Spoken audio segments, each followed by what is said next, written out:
Hi there, Sanbonani Molweni. Welcome to Face Channel. If you're here, please subscribe before the end of the video. If returning, thank you for love and support. I appreciate you. Uthando nesithembu indaba ngoMakhwela nangumzimba wakhe izingane zesithembu indaba noSipho. Wait guys, ngizonibangela isidini lento engizonibangela yona. Mhlambe bengifunda ugrade 10. Bengifuna ugrade 10 bese ngigqoka usize 36 ngokomzimba. Kodwa uyazi ukuthi umuntu oka grade 10 ingane leyo. Ugrade 12 from grade 10 to grade 12 beku 36 to 38. Umzimba okunye kuba ufuzo, okunye kuba ukudla, izathu eziningi ukukhuluphala komzimba. Mina ke into engenza kule platform ngixoxa ngalabantu engibabuka kuma TV shows.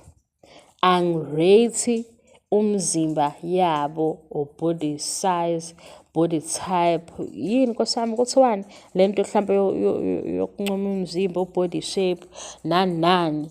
Angihambisani naleyo nto, angikholelwa kuye nkosami. Yazi ngifuna umuntu ngivele ngizwe ngathi niyangihlokoloza. Nginenkolelo ukuthi bonke abantu besifazane bahle ngendlela abadalwe ngayo. Yinto nje engikholelayo leyo, and angifuni ukuthi sizokhuluma nge-TV show nezinto ezihaba ku-TV show wena uyireduce lento uzoyifaka emzimbeni walo esikhuluma ngayo, because into kuwe ezokwenza sense mhlambe nezokwenza ukuthi ukwazi ukukhuluma ingoba ufuna sinake umzimba. Angazi uma ngiyayenzani sense. Ngivele ngibone ngathi nami ungenza dom, because i-TV show engikhuluma ngayo ngizwile ukuthi kuthiweni indaba sila kwi-storyline. Why usuke kwi-storyline ufuna sikhulume ukuthi because enomzimba omkhulu naye ugugile ufana noma yini? Why uze usebenzise ukuthi ugugile ufana noMacele? OMacele bagugile kuwe. Hayi guys, aniziphatheni kahle. Niyazi ukuthi umzimba womuntu wesifazane uyakhula ushintsha. Nezingane futhi kunezingane ezino 13, 14 ezinomzimba omkhulu. Lezo ingane uzothona zigugile.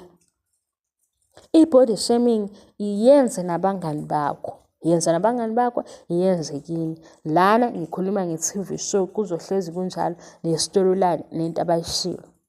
Uma kwenzekile ngakhuluma nge-makeup ukuthi cha i-makeup abayenzanga kahle, i-makeup ile yanto exoviwe yenziwa ukuthi bayigcobe ebusweni, ongenzeka bengayigcobi kahle. Mangikhulume nge-makeup. Kodwa angizile lana ukuzokwehlisa i-confidence yomuntu wesifazane, because ngikhuluma ukuthi umzimba wakhe, isisu sakhe, izinqa zakhe. Why ungalandeli abantu abenza leyo nto ukuze uzoyenza khona? Lana mangikhuluma ngothando nesithembu ngikhuluma ukuthi amakhosikazi abangani. Kulento abayibangayijulile noma ayijulanga. Nkosiyami ngikusho ngazo kwesingaki lento angiyifuni. Ingenza ngizizwe dom, because angikhulumi ngaleyo nto. Anginawo ama-video la ngikhuluma khona nge-body shape. Anginawo. Impahla because ziyathengwa ngesinye isikhathi mhlambe ngasho ukuthi hawu cha igejile ingubo yakhe. Ingubo egejile. Kodwa ngikwazi ukukhuluma ngalo mzimba ngithi hawu kodwa ke guys hayi niyakhathazana shame. Gcina iyeke futhi lento yeni. Yekeni. UMakhwela uno-24 uno-25 ayikho into ezoshintsha. Ngisho ngabe yena noma yini bagqoka usize 42 or 40. Akusho ukuthi bawontanga. Abasiwona untanga.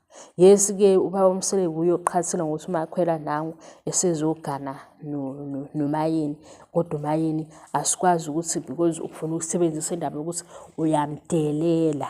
Usebenzisa ukumdelela. Ngiyakwazi okwakho. Awubalinganisi ngokomshado, ubalinganisa ngokumdelela, and leyo nto ngeke ngize ngiyivume. Ngeke futhi ngiyivumiso wena. Bye.